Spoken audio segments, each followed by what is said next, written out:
আগামী ফেব্রুয়ারিতে জুলাই সনদের ভিত্তিতে জাতীয় নির্বাচন আয়োজন এবং কেন্দ্র ঘোষিত ৫ দফা দাবিতে রাজশাহীর পবা উপজেলায় বিক্ষোভ সমাবেশ করেছে বাংলাদেশ জামায়াতে ইসলামী।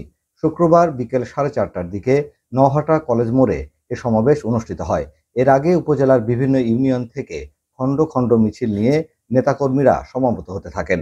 সমাবেশে প্রধান অতিথি ছিলেন বাংলাদেশ জামায়াতে ইসলামী রাজশাহী মহানগরীর নায়েবে আমির অ্যাডভোকেট আবু মোহাম্মদ সেলিম। নওহাটা পৌরসভার আমির মাওলানা সুজাউদ্দিনের সভাপতিত্বে আয়োজিত সমাবেশে প্রধান বক্তা হিসেবে বক্তব্য রাখেন রাজশাহী ৩ পবা মোহনপুর আসনে জামায়াত মনোনীত সংসদ সদস্য পদপ্রার্থী ও হরগ্রাম ইউনিয়ন পরিষদের চেয়ারম্যান অধ্যাপক আবুল কালাম আজাদ।